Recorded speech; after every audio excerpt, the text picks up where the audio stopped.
নিজের ভালোবাসার মানুষটাকে অন্য এক ছেলেকে জড়িয়ে ধরতে থাকতে দেখে থম মেরে দাঁড়িয়ে গেল জাঙ্কুক। মুহূর্তে নিজের ভিতরটা উথাল পাথার ঝড় শুরু হয়ে গেল, যেন সারা পৃথিবীটা উল্টে পাল্টে যাচ্ছে সেই ঝড়ের তাণ্ডবে। তার মানে কি আয়ু জাঙ্কুককে ঠকালো? জাঙ্কুকের অনুভূতি নিয়ে খেলা করলো, ওর সাথে প্রতারণা করলো। বেশ কিছুক্ষণ কেটে যায়। পরে আয়ু ছেলেটাকে ছেড়ে দিয়ে দুহাত তার কাঁধে রেখে দাঁড়ায়। জাঙ্কুক এতক্ষণ মূর্তির মতো দাঁড়িয়ে থাকলেও এখন তার হুঁশ ফিরেছে। ভেতরে থাকা কান্নাগুলো বেরিয়ে আসতে চাইছে ওর। নিজের আবেগকে নিয়ন্ত্রণ করার জন্য নিজের মাথায় থাকা চুলগুলো দুহাতে মুচড়ে ধরল। সামনে থাকা টেবিলে সজোরে লাথি মারল সে। হঠাৎই কিছু পড়ে যাওয়ার শব্দে আয়ুসহ রেস্টুরেন্টে সবাই থাকা শব্দের দিকে তাকায়। জাঙ্কুককে দেখে আয়ু ছেলেটাকে ধাক্কা দিয়ে সরিয়ে দিল। জাঙ্কুককে দেখে এগিয়ে যেতেই জাঙ্কুক চিৎকার করে বলল, প্রতারক তুই, কাছে আসবি না আমার। তোরা সব মেয়েরা ছলনাময়ী, স্বার্থপর। আমার সামনে কোনোদিনও তুই আসবি না। পাশ দিয়ে মিনগিউটাকে কল্পনার জগৎ থেকে বেরিয়ে এলো জাঙ্কুক। মিনগিউ জাঙ্কুকে হালকা ধাক্কা দিয়ে বলল, কিরে, মেয়েটা তো অনেকক্ষণ ধরে তোর উত্তর শোনার জন্য দাঁড়িয়ে আছে, আর তুই এইভাবে ভাবছিস কি? জাঙ্কুক তার 2 বছর আগের পুরনো অধ্যায় নিয়ে চিন্তায় পড়ে গিয়েছিল। মেয়েটা অনেক স্মার্ট হলে কেমন যেন ন্যাকা ন্যাকা টাইপের। জাঙ্কুকের আগে পিছে আশেপাশে অনেক মেয়ে ঘুরঘুর করে, কিন্তু কখনো ডাইরেক্ট এসে এইভাবে কেউ জাঙ্কুককে প্রপোজ করেনি। জাঙ্কুক থমথমে গলায় বলল, ইউনিভার্সিটি থেকে পড়াশোনা করতে চাও না? জাঙ্কুকের এমন কথা শুনে মেয়েটা সামান্য অবাক হলো। মানে? So simple, do you want stay here to be regret for the university? মেয়েটা বেশ ভয় পেয়ে গেছে। সেই ওর চেহারা দেখেই জাঙ্কুক বুঝতে পারে যতই হোক মেয়েটা জানে যে জাঙ্কুকে ইউনিভার্সিটির ভিসির ছেলে। মাথা নিচু করে সরি বলে চলে গেল। জাঙ্কুক, মেয়েটাকে হতাশ না করলেই পারতিস, অনেক আশা নিয়ে এসেছিল। সোবিন আফসোসের সুরে বলল, yeah you are right Lisa, am I really feeling pity for her. ইস। সোবিনের কথা শুনে জাঙ্কুক আর লিসা বাদে সবাই হো হো করে হেসে দিল। লিসা বুঝতে পারছে সবাই ওর মজা উড়াচ্ছে, তাই নাক ফুলিয়ে অন্যদিকে ফিরে দাঁড়ালো। জাঙ্কুক একটা তাচ্ছিল্যে হাসি দিয়ে বলল, এক হুমকিতে সব ভালোবাসা জানলা দিয়ে পালিয়ে গেল। আসলে কি বলতো, মেয়েদের জাতটাই এমন, ভালোবাসতে জানে না এরা। সব মেয়েরাই আয়ুর মতো, সবাই। জাঙ্কুকের লাল চোখ দেখে ওর ফ্রেন্ডদের সবাই খারাপ লাগছে, কিন্তু কারোর ইচ্ছা নেই কিছু বলার। কারণ 2 বছর আগে জাঙ্কুকের সাথে যা ঘটে গেছে তার মধ্যে এমন ধারণা তৈরি হয়েছে, এটা স্বাভাবিক। তাছাড়া এর পিছনে আরও একটা কারণ আছে, যেটা জাঙ্কুক কাউকেই বলেনি। এখন হাজার বললেও জাঙ্কুকের ভেতরের ভুল ধারণাটা পাল্টে দেওয়া সম্ভব না, সেটা সবাই বুঝতে পেরেছে। জাঙ্কুক আর কোনো কথা না বাড়িয়ে নিজের হলরুমের দিকে পা বাড়ালো। তার পিছে পিছে লেচুক লাগিয়ে যাচ্ছে মিনগিউ, বুগাম, সোবিন, ইয়নজুন ও লিসা। ওদের দেখে বোঝার উপায় নেই যে কোনটা ছেলে আর কোনটা মেয়ে, কারণ সবার লেবাস সেমই, শার্ট বা টি শার্ট, জিন্স, লেদারের জ্যাকেট আর পায়ে স্নিকার্স। মেয়েরা শুধু চুল খোলা বলে ওদের পার্থক্যটা বোঝা যাচ্ছে। তাছাড়া এখানে সবাই মাস্টার্সে পড়ছে, মানে ইউনিভার্সিটি সব থেকে সিনিয়র। কলেজ লাইফ থেকে ওরা 7 জন একসাথে, বেশ ভালো বন্ডিং ওদের মধ্যে। তবে জাঙ্কুকের সব থেকে কাছের বন্ধু অন্য কেউ, কিন্তু সে এখন অন্য জায়গায় পড়াশোনা করছে। জিয়ন জাঙ্কুক নামটা যেমন ভারী, তার প্রতি ইউনিভার্সিটির প্রত্যেকটা স্টুডেন্ট ও টিচারের ধারণা ঠিক তেমনই। তাছাড়া ইউনিভার্সিটির ভিসির ছেলে হওয়াতে সবাই তাকে বেশ ভয়ের নজরে দেখে। প্রথম দিকে জাঙ্কুক এত গম্ভীর ছিল না, কিন্তু ওর জীবনটা একদম পাল্টে যায়। মূল কারণ হলো আয়ু। হাসিখুশি স্বভাবের ছেলেটা আজ একদমই রুক্ষ, বদমেজাজি এবং একজন র্যাগিং মাস্টার। জাঙ্কুক র্যাগিংয়ের নামে অনেক উদ্ভট কাজ করায় মেয়েদের দিয়ে। ওর বন্ধুরাও এর থেকে মজা নেয়। তবে আয়ুর কারণে সকল মেয়ের প্রতি মনটা বিষিয়ে গেল, 2 জন নারীর প্রতি যায়নি। তারা হলো জাঙ্কুকের বোন লিসা এবং ফ্রেন্ড ইয়নজুন। ওরা জীবনে এদের অবদান অনেক বেশি। আভাস ধূপধাপ পা ফেলে হেঁটে চলেছে। মাথায় এখন শুধু আয়ুর কথা ঘুরপাক খাচ্ছে। মেয়েটাকে তার বড্ড মনে পড়ে। ঘৃণা করতে চায় ও আয়ুকে, মনে প্রাণে ঘৃণা করতে। ভুলে যেতে চায় আয়ু নামক কালো অতীতটাকে, যেটা তার জীবনে অন্ধকার করে দিয়েছে। কিন্তু কেন যেন পারে না। হয়তো ভালোবাসার মানুষটাকে কখনো ঘৃণা করা যায় না। সে এখন আছে এক মুঠো রোদ্দুরের অপেক্ষায়। একটা গরম নিঃশ্বাস ছেড়ে জাঙ্কুক সামনের দিকে তাকিয়ে দেখলো একটা মেয়ে সশব্দে হেসে চলেছে। তার এই হাসির ঝংকারটা কেমন আয়ুর মতো লাগছে। মেয়েটার খোলা চুলগুলো হাওয়ার তালে অনবরত উড়ে চলার মধ্যে দিয়ে আয়ুর প্রতিচ্ছবি দেখতে পাচ্ছে জাঙ্কুক। তাছাড়া বেশ কয়েকটা ছেলেই মেয়েটার দিকে হাঁ করে তাকিয়ে আছে। এমনি একটা চাপা রাগ এতক্ষণ ধরে ভেতরের মধ্যে জাঙ্কুক বসে রেখেছে, কিন্তু এখন মেজাজটা গরম হয়ে যাচ্ছে। হন হন করে এগিয়ে গিয়ে মেয়েটার সামনে দাঁড়িয়ে সপাটে গালে একটা চর বসিয়ে দিল জাঙ্কুক। জাঙ্কুকের এমন কাণ্ডে আশেপাশে সবাই বেশ চমকে গেছে। সবার নজর এখন মেয়েটার দিকে। ইউনিভার্সিটির মাঠে এমন সিনেম্যাটিক কিছু ঘটবে সেটা কেউ কল্পনা করতে পারেনি। পাশ দিয়ে আরেকটা মেয়ে বলে উঠল, তে আর ইউ ওকে? তে গালে হাত দিয়ে মুখ তুলে তাকালো জাঙ্কুকের দিকে। কয়েক মুহূর্তের জন্য হতভম্ব হয়ে গেছিল তে। হুট করে কেউ এইভাবে এসে চর মারবে, এটা হওয়াটা স্বাভাবিক। দূর থেকে জাঙ্কুকের বন্ধুরাও স্তব্ধ হয়ে দাঁড়িয়ে আছে। জাঙ্কুক অসম্ভব রেগে বলল, এই এভাবে হাসছিলে কেন? হ্যাঁ, হাসি দিয়ে কি ছেলেদের সিডিউস করতে চাও, তাই না? তোমাদের মায়াবী মুখোশের আড়ালে যে নোংরামি মেন্টালিটিটা থাকে না, এই জন জাঙ্কুক বেশ ভালো করেই জানে। জাঙ্কুকের কথাগুলো কর্ণগোছ হতেই হুঁশ ফিরল তের। গাল থেকে হাত নামিয়ে চড়ে গেল জাঙ্কুকের দিকে। অপমানজনক কথাগুলো রাগে ফুলছে তে। রেগে কিছু বলতে হবে ঠিক তখনই তের পাশের মেয়েটা ওর হাত ধরে বলল, ঝামেলা করিস না তে, এখান থেকে চল। তে নিজের হাত ছড়িয়ে নিয়ে বলল, তোর কাছ থেকে আমি কোনো পরামর্শ চাইনি জিমিন। আজ এই ব্যাটার ব্যান্ড না বাজালে আমার নামও কিনতেও না। শেষের কথাটা অনেকটা জাঙ্কুকের রাগে আগুনে ঘি ঢালার মতো কাজ করে দিল। জাঙ্কুক চিৎকার করে বলল, তুমি আমার ব্যান্ড বাজাবে? Like seriously you cheap girl, do you know who am I? তে জাঙ্কুকের থেকে দ্বিগুণ জোরে চিল্লিয়ে বলে, আবে রাখ তো চিপ কাস্টের হিসাব। নিজেকে কি হিরো ভাবিস নাকি? হ্যাঁ, তোকে সবাই চিনবে। শালা আমার থাপ্পড় মেরেছিস তুই না? তোর জীবন যদি আমি শেষ না করেছি তাহলে আমার নামও কিনতে হবে না। সবাই আমার দিকে অবাক হয়ে আমার কথাগুলো শুনছে, শুধু জিমিন অবাক হয়নি। তাই সবাই অবাক হয়ে তের দিকে তাকিয়ে থাকে। ডিরেক্ট তুই তো গাড়ি করছিস, লাইক রিয়েলি? জিমিন জানে তুই কতটা উগ্র টাইপের, যতটা হাসি খুশি ততটা উগ্র টাইপের। তবে কিমতেওর নামটা জাঙ্কুকের কাছে অনেক চেনা চেনা লাগছে। কেমন চেনা চেনা লাগছে সেটা জাঙ্কুকই জানে। জাঙ্কুক কিছু বলার আগে তার ফ্রেন্ডরা এগিয়ে আসে। লিসা রেগে গিয়ে বলল, হে ইউ, তোমাকে এইসব কথাগুলো বলার সাহস কে দিয়েছে? এই তোর কি বলেছে? তুই এখানে এসে কি করতে? তোকে আমি জিজ্ঞেস করেছি? এই বজ্জারটাকে আমি জিজ্ঞেস করেছি। তোকে বেতন দিয়ে রেখেছে চামচা কোথাকার। আর তোর এই আজাইরা চামচাগিরি আর কাউকে দেখাতে আসিস না, অন্তত আমাকে দেখাতে আসিস না। লিসা তের দিকে দাঁত কটমট করে তাকায়। তে পাত্তা না দিয়ে জাঙ্কুকের দিকে তাকিয়ে বলল, এই যে তুই এখান থেকে এক পাও নড়বি না। তোর হিসেব আজ আমি চুকিয়ে ছাড়বো, জাস্ট ওয়েট আ মিনিট। তে কথাটা বলে পাশের বিল্ডিং এ চলে গেল। জাঙ্কুক চল এখান থেকে, অযথা এখানে এই মেয়েটার জন্য দাঁড়িয়ে থাকিস না। নিউ স্টুডেন্ট হয়তো, তাই তোকে চিনতে পারিনি। দোস্ত তোরও ছিল, আয়ুর উপরে রাগটা তুই ওই মেয়েটার উপর ঢেলেছিস। এভাবে অকারণকে চরমাটা তোরও উচিত ছিল না। প্লিজ চল এখান থেকে। জাঙ্কুকের কোনো হেলদোল নেই। তের চ্যাটাং চ্যাটাং কথা শুনে ওর গা জ্বলছে। এখন সেও দেখতে চায় এই মেয়েটা কি করতে পারে, কিন্তু তের মাথায় কি চলছে সেটা জাঙ্কুকও জানে না। এমনকি জিমিনও ভাবতে পারেনি যে তে এমন কিছু করে বসবে। জাঙ্কুক! চারপাশে তুমুল শোরগোল শুরু হয়ে গেছে। জাঙ্কুকের মাথাতে ফিনকিদের রক্ত কপাল দিয়ে গড়িয়ে পড়ছে। ওর বন্ধুরা ওকে ধরাধরি করছে। তে নিজের হাতে একটা মোটা লাঠি দিয়ে ছুঁড়ে মেরেছে জাঙ্কুকের দিকে। জাঙ্কুক রক্তাক্ত চেহারা দেখে কয়েকজন ওখান থেকে পালিয়ে যায়, আর সাথে জিমিন তের হাত ধরে দৌড়ে রাস্তার ওপারে নিয়ে আসে। তের চোখ গরম করে জিমিনের দিকে তাকিয়ে বলে, এই তুই কি করলি? আমি ওটাকে ওখানে আমি মেরে পুঁতে দিতাম। তা কি করব? ওখানে দাঁড়িয়ে থাকবি নাকি? তোর কি মনে হয় ওরা তোকে ছেড়ে দেবে? সেটা আমি দেখে নিতাম। আমাকে ওরা এখনো চেনেনি। ওই বজ্জা থেকে যা করলাম ওদেরও ঠিক আমি একই হাল করতাম। তুই কি বোকা? তুই কি কিছুই জানিস না? তুই জানিস ছেলেটা কে? না জেনে বুঝে এইরকম কেউ কাজ করে? হ্যাঁ, একটা মাথা ফাটিয়ে কি কাজ করলি তুই? আরে ওই ছেলেটা আমার থাপ্পড় মারলো, একবারও সেটা তোর চোখে পড়লো না? দেখেছি সব কিছুই দেখেছি, কিন্তু তা বলে তুই কি বুঝতে পারছিস জিনিসটা করে ঠিক করা হয়নি? হ্যাঁ তাই। ব্যাটা এত ভাব পাই কোত্থেকে? যত সব। তুই কি বোকা? কারণ ও ইউনিভার্সিটির ভিসি জাং হোসকের ছেলে। তো ওরে মাথা মোটা, তুই কি কিছুই বুঝতে পারছিস না? ও ইউনিভার্সিটির ভিসি জাং হোসকের ছেলে। হ্যাঁ শুনলাম তো, উনি ইউনিভার্সিটির ভিসি জাং হোসকের ছেলে। হোয়াট? এটা জেহব স্যারের ছেলে? তুই আগে আমাকে বলবি না?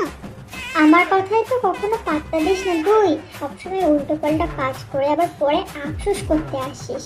এবার তো হলো, দেখেছিস কি ঘটে গেল। তুই আবারও ইউনিভার্সিটির দিকে পা বাড়াতে হবে, তখনই জিমিনের হাত ধরে বলল, আরে কোথায় যাচ্ছিস আবার? আরে চাই না স্যারের সাথে দেখা করে আসি, আমার যদি আবার টিসি দিয়ে দেয়। এখন গেলে ওখানে কাউকেই পাবি না, সবাই বোধহয় এতক্ষণে হসপিটালে চলে গেছে। এই টেনশনে নখ কামড়াতে থাকলো। তাহলে তাহলে এখন কি করি? এখন কিছু করতে হবে না, এখন বাড়ি যাই, কালকে ইউনিভার্সিটিতে আসতেই হবে, তখন দেখা যাবে। চল তাহলে। তে বাড়ি পৌঁছে কিমসক জিন কিচেন থেকে বেরিয়ে আসে। আজ এত দেরি করে ফিরলি কেন? আজ দ্বিতীয় দিন আর আজ থেকে লেট করা শুরু করেছিস? উফ মা, এমনিতেই টেনশন আছে, আর তুমি এইসব বকাবকি করো না তো। টেনশনে আছিস কেন? কি অঘটন ঘটিয়ে এসেছিস আজকে? অঘটন? কিসের অঘটন? কিছুই না। তাহলে তোতলাচ্ছিস কেন? কোথায়? তুমি একটু বেশি সন্দেহ করো সব কিছুতে। তুই ভালো মানুষ হলে করতাম না, যখন থেকে যাস সেখানে কোনো না কোনো ঝামেলা বাঁধিয়ে আসিস। তুই মুখ ফুলে হু শব্দ করে ঘরের ভেতর চলে গেল। হাসপাতালের বেডে হেলান দিয়ে শুয়ে আছে জাংকুক, মাথায় পুরো ব্যান্ডেজ। কেমন লাগছে এখন? ব্যথাটা কমেছে? আমি ঠিক আছি ড্যাড, প্লিজ ডোন্ট ওয়ারি। হ্যাঁ, কত ঠিক আছে সেটা তো দেখতেই পাচ্ছি। একটা মেয়ে এসে মাথা ফাটিয়ে দিল, আর আমি এখনো বিশ্বাস করতেই পারছি না সেটা। বিশ্বাস করার মতন কি আছে? না বিশ্বাস করলে করবে না, অনেক রিডিকুলাস একটা ব্যাপার, তাই না ড্যাড?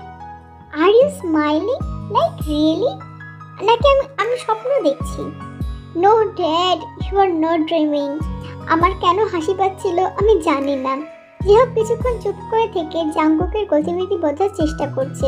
ছেলেটা কি সত্যি এখন স্বাভাবিক আছে, নাকি মাথায় বাড়ি পড়াতে অন্য জগতে চলে গেছে? রাতেতে বিরক্ত হয়ে ঘরের ভিতর পায়চারি করছিল। সত্যিই কি তাকে ইউনিভার্সিটি থেকে টিসি দিয়ে দেবে? তাহলে তো তার মা বাড়ি থেকে বেরই করে দেবে। কেন না জেনে বুঝে ওই ছেলেটাকে মারতে গেল, এখন সে বুঝছে ব্যাপারটা। কিন্তু ওই ছেলেটা তো ওকে চড় মারলো, তার বেলা আবার কতগুলো বাজে কথাও শোনালো, সামান্য হেসেছিল বললে। ওর এই পাপের ইউনিভার্সিটি বললে একটু হাসতেও কি পারবো না? চত্বর সব। এসব চিন্তা করতে করতে আবারও ভাবলো, এত চিন্তা করে রাতের খুব হারাম করা ঠিক হবে না। কালকে ইউনিভার্সিটি গিয়ে দেখবো, অনেক রাত হয়েছে এমনিতেও। হঠাৎ ফোনের রিংটনে আওয়াজে ঘুম ভেঙে গেল তের। একরাশ বিরক্ত নিয়ে ঘুমু ঘুমু চোখে ফোনটা হাতে নিয়ে দেখলো একটা আননোন নাম্বার থেকে কল এসছে। এই কলটা রিসিভ করতেই উপর থেকে একটা পুরুষালী কণ্ঠ ভেসে আসলো। আমি কি কিম দেওয়ার সঙ্গে কথা বলছি? আমার ঘুম বরবাদ করে এখন এখানে এসেছিস পরিচয় জানতে? চত্বর সব। আগে পরিচয় শিওর হয়ে কল করতে পারিস না নাকি? যে হোক, এমন কথা শুনে ভরকে গেল। তিনি কি ভুল নম্বরে ডায়াল করে ফেলেছে? সে আবারও বলল, কি হলো, কি কথা বলবি না? ঠিক নম্বরে ফোন করেছিস। আমি কিনতে তুমি জানো তুমি কার সাথে কথা বলছো? জেনে কি করবো? তোকে আমার সামনে বসে পুজো করব? তুই কোন দেশের প্রেসিডেন্ট যে আমার নাম চাং হুসোক, তোমার ইউনিভার্সিটির ভাইস চেয়ারম্যান। এখন চিনতে পেরেছো নিশ্চয়ই? জি হোক স্যার। যা হোক, চিনতে তো পারলে। তে জিভে কামড় দিয়ে নিজেকে গালাগাল করছে। এতটা উদ্ভট কাজ কেন করে ও? ওর মা ঠিকই বলে, ও কোনো কাণ্ডজ্ঞান নেই। জিমিনও ঠিক বলে, ও কোনো কিছু না শুনে জেনে বুঝে উল্টোপাল্টা কাজ করে ফেলে। একটু আগে স্যারকে কি না কি বললো, এখন লজ্জায় মাথা কাটা যাচ্ছে। কি হলো? এতক্ষণ তো মুখে বেশ খই ফুটছিল, এখন চুপ করে কেন গেলে? অ্যাকচুয়ালি স্যার, আমি ওভাবে থাক, আর বলতে হবে না। আমি অনেক অবাক হয়ে গিয়েছিলাম যখন শুনি আমার ছেলের মতো কাউকে একটা মেয়ে মাথা ফাটিয়ে দিয়েছে। ইভেন শুধু অবাক হলে ভুল হবে, আমার বিশ্বাস হচ্ছিল না। বাট নাও আমি এটা বুঝে গেছি যে মেয়ে টিচারকে গালিগালাজ করতে পারে তার দ্বারা সব কিছুই সম্ভব। স্যার, আমি জানতাম না এটা আপনার নম্বর, আর আপনার ছেলেকে মেরেছি কারণ উনি আমাকে অকারণে মেরেছেন। আমি জানি আমার এখানে ওভার রিয়েক্ট করাটা উচিত হয়নি, সেই জন্য তোমাকে ইউনিভার্সিটির এক্সপেন্ড করা হলো। টিসি রেডি করা থাকবে, 3 দিন পরে এসে নিয়ে যাও। কারণ 3 দিন জাংকুক হসপিটালে থাকবে, তাই আমি ইউনিভার্সিটিতে যেতে পারবো না। কিন্তু স্যার আমার কথাটা শুনে হ্যালো স্যার, ফোন করে দিলেন কেন স্যার? সকালে খাবার টেবিলে তে এসে দেখতে পেল কিম নামজুন ব্রেকফাস্ট করছে আর কিম সক জিন সার্ভ করছে। তে টেবিলে বসতে জিন বলল, আজ এত দেরি করে ঘুম থেকে উঠলি কেন? ইউনিভার্সিটি কি অফ? না তেমন কিছু না, আজ একটা কাজ আছে তাই এক্ষুনি বের হব। কি এমন কাজ তে মা? কি আবার? গিয়ে দেখো কোথায় কোনো ঝামেলা পাকাতে যাচ্ছে। তোমার আল্লাতে এখন বেঁকে বসেছে। তে ডোন্ট কেয়ার ভাব নিয়ে খাচ্ছে। ওর কাছে এসব নতুন কিছু না। রোজ রোজ বকা খেতে খেতে অভ্যাস হয়ে গেছে। তবে মাথায় অন্য কিছু পাকাতে ব্যস্ত, তাই কোনো কথাই বলছে না। তে আর ইউ শিওর তুই এখন আর উল্টোপাল্টা কিছু করবি না? চল ইউনিভার্সিটিতে গিয়ে জিও স্যারকে সরি টরি বলে মানিয়ে নে একটু। স্যার আজকে ইউনিভার্সিটিতে যাবে না, আর এটা অতটাও সোজা না যে আমার সরিতে স্যার বলে যাবে। তাই আমি একটা জিনিস ভেবেছি, সেটাই করব। কি ভেবেছি সেটা তো বল। সেটা তো দেখতে পাবে। এখন শুধু মুখের উপর কথা বলিস না, চল আমার সাথে। তোর সাথে কথা বলাটাই বেকার, সেটা জানলে এত বকবক করছিস কেন? চুপ থাক আর আমার সঙ্গে চল। জাঙ্কুক তের দিকে অবাক দৃষ্টিতে তাকিয়ে আছে, কিন্তু তের তাতে কিছুই যায় আসে না। সে টেবিলে থাকা কাঁচের গ্লাসটা উঠিয়ে মাথায় বাড়ি মারার ইশারা দিয়ে বলল, শোন, জিওপ স্যারকে কি ভদ্র ছেলের মতো বলবি আমার টিস্টটা যেন ক্যান্সেল করতে, নয়তো একদম মেরে ফেলবো। তের কথা শুনে জাঙ্কুকের ভুরু উঁচু হয়ে যায়। তখন নিরঞ্জন বলে ওঠে, হে ইউ, তুমি এগেন এখানে এসে ওকে হুমকি দিচ্ছ? মেয়ে হয়ে এত তেজ কেন রে? তুই কি ছেলে? এভাবে ছেলেদের মতন পোশাক পরে ছেলে হয়ে যাবি নাকি? কাক যতই ময়ূরের পাখনা লাগাক না কেন, কাক কাকই থাকে, আর ময়ূর হয়ে যায় না, বুঝেছিস? নিরঞ্জন আবারও কিছু বলতে যাবে, জাঙ্কুক থামিয়ে দিল। গাইস স্টপ, আমাকে বলতে দে। এর দিকে তাকিয়ে বলল, এই যে তুমি তুমি কি চাও জানো? তোমার টিসিটা ক্যান্সেল হয়ে যাক, তাই তো? ওকে দেন, সো ইউ ক্যান স্টে। সত্যি? তুই সত্যি বলছিস? তুই মানে? হোয়াটএভার, আমার একটাই শর্ত আছে। শর্ত? কিসের শর্ত? দেখ, উল্টোপাল্টা কিছু করলে বা বললে আমার থেকে খারাপ কিন্তু কেউ হবে না। তুই এখনো আমাকে ঠিক মতো চিনে উঠতে পারিসনি। জাঙ্কুক বেশ অদ্ভুতভাবে তের দিকে তাকিয়ে হেসে দিল এবং নিজের হাতে তের দিকে এগিয়ে দিয়ে বলল, ফ্রেন্ডস। তে অবাক হয়েছে, বেশি অবাক। তবে জাঙ্কুকের বন্ধুরা আরো বেশি অবাক হয়েছে। তে জাঙ্কুকের দিকে তীক্ষ্ণ দৃষ্টিতে তাকিয়েছে, যা দেখে জাঙ্কুক বলল, এটাই শর্ত, আমার ফ্রেন্ড হতে হবে, তাহলে তুমি ইউনিভার্সিটিতে থাকতে পারবে। আদারওয়াইজ? আরে না না, আমি মেনে নিলাম, আমরা আজ থেকে ফ্রেন্ড, ওকে? তে জাঙ্কুকের হাতটা এমনভাবে চেপে ধরেছে দেখে জাঙ্কুক অদ্ভুত হাসলো।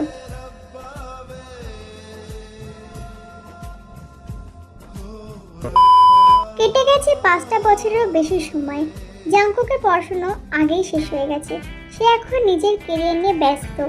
তে এখন পড়াশুনো করছে, পড়াশোনার শেষের দিকে। এতদিনে তাদের বন্ধুত্ব অনেকটা গভীরতা লাভ করেছে। সেখানে হয়তো তাদের বন্ধুত্ব আর সীমাবদ্ধ নেই, অনেকটা দূরেই এগিয়ে গেছে, দুজনেই সেটা বোঝে। কিন্তু কেউ কাউকে ভয়ে কিছু বলতে পারে না। তের ধারণা জাঙ্কুক এখনো আয়ুকে ভালোবাসে, কারণ জাঙ্কুকের মধ্যে এখনো আয়ুর প্রতি অনুভূতিগুলো লুকিয়ে আছে। অন্যদিকে জাঙ্কুক মনে করে তের মতো এত উগ্র টাইপের মেয়ের কখনোই মনে ভালোবাসতে পারবে না। যখন ভালোবাসা প্রকাশ করতে যাবে, যদি তে ভেঙে দেয় বন্ধুত্বটা। বিকেলের দিকে তের বাবা কিম নামজুন তের কাছে এসে বললেন, তেমা, তোর কি কোনো পছন্দ আছে? মানে? মানে কোনো ছেলেকে ভালো টালোবাসিস? তের মাথায় জাঙ্কুকের কথাই আসছে। সে খুশি হয়ে বলতে যাবে, তখনই আয়ের কথা মনে পড়ে গেল। খারাপ লাগলো, মাথা নাড়িয়ে বলল, এইসব কথা কেন জিজ্ঞেস করছো বাবা? আমার বন্ধুর পরিবার থেকে তোর জন্য সম্বন্ধ এসছে। ছেলেটা অনেক ভালো, তুইও চিনিস তাকে। তোর পরীক্ষা শেষ হলেই তারিখ ঠিক করব। তোর যখন কোনো পছন্দ নেই, তাহলে তো কোনো আপত্তি নেই, তাই না? কিন্তু বাবা। হ্যাঁ বল, কিছু বলার থাকলে বল। না না না, কিছু না, তোমার যা ভালো লাগে তাই করো। আরেক প্রসন্নর হাসি দিল। জাঙ্কুক, তোমাকে একটা নিউজ দেওয়ার জন্য তোমার বাড়িতে এলাম। হোয়াট হ্যাপেন তে? তুমি আমাকে তুমি করে সম্বোধন করছো? হঠাৎ? তুমি তো আমাকে সবসময় তুই করে ডাকো। তে মলিন হেসে বলল, এমনি ইচ্ছে হলো, এখন থেকে তুই থেকে তুমি করেই ডাকবো। কেন? আরে বাদ দাও তো, গুড নিউজটা শুনতে চাও? জাঙ্কুক বুঝতে পারলো তে কথা ঘোরাতে যাচ্ছে। ও হ্যাঁ বলো। তে নিজের ব্যাগ থেকে একটা ঝকঝকে কার্ড বের করে জাঙ্কুকের হাতে ধরিয়ে দিয়ে বলল, প্রথম তোমাকে দিয়ে ইনভিটেশন শুরু করলাম, আসবে কিন্তু। জাঙ্কুক স্তব্ধ হয়ে কিছুক্ষণ তের দিকে তাকিয়ে রইল, আহত দৃষ্টিতে তাকিয়ে বলল, তে তোমার বিয়ে মানে সত্যি? তে শুধু হাসলো, কিন্তু কিছু বলল না। জাঙ্কুক নিজেকে সামলে বলল, ওহ কংগ্রাচুলেশন।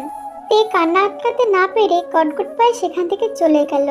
জাংকুক আটকাতে চেয়েও পারল না। হয়তো তে তাদের সম্পর্কটাকে সবসময় সাধারণভাবেই নিয়েছে। এদিকে দাঁতে দাঁত চেপে তে কাঁদছে। তার মানে জাংকুক কখনো তাকে ভালোবাসেনি, সে আজীবন শুধু আয়ুকেই ভালোবেসে গেছে।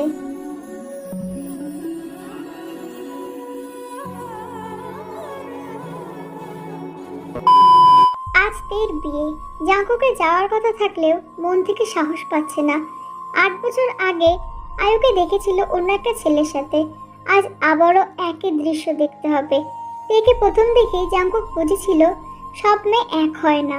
ওর উগ্রবাদী সত্যটাকে জাংকুক ভালোবেসেছে। ছাদের রেলিংয়ের ধারে আকাশের দিকে তাকিয়ে জাংকুক বলল, এক মুঠো রোদ্দুর হয়ে আমার জীবনে এসেছিলে তে।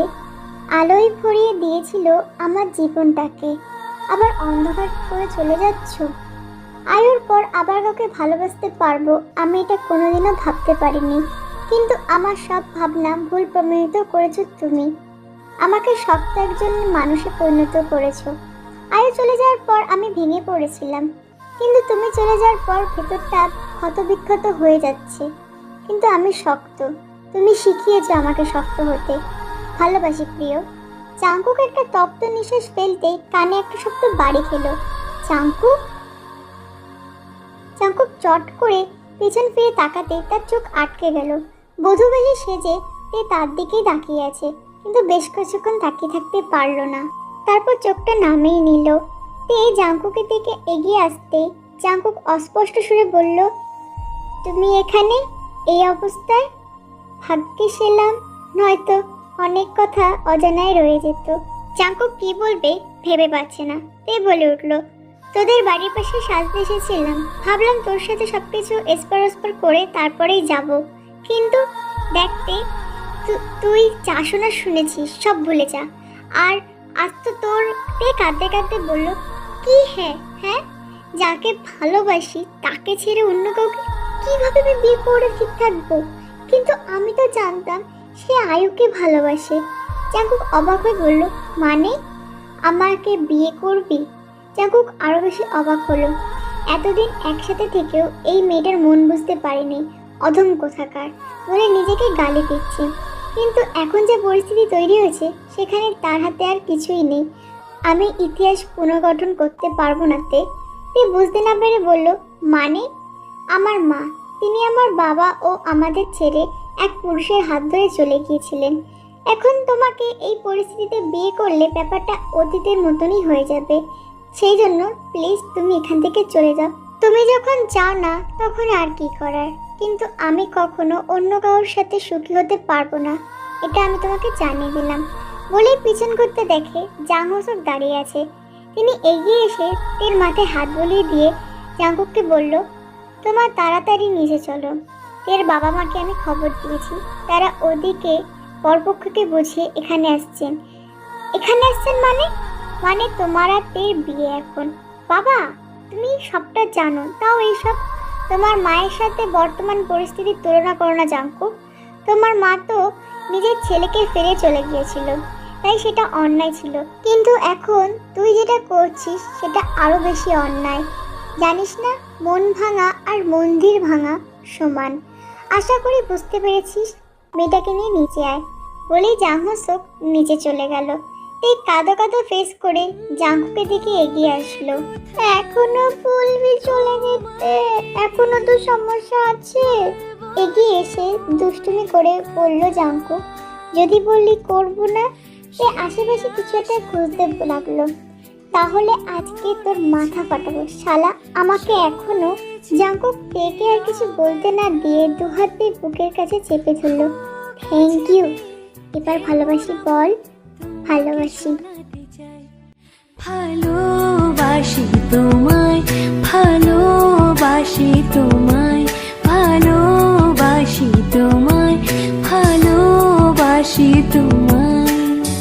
যে কথাটি মনে রেখেছি গোপনে, আজ মন শোনাতে চাই। ভালোবাসি তোমায়, ভালোবাসি তোমায়, ভালোবাসি তোমায়, ভালো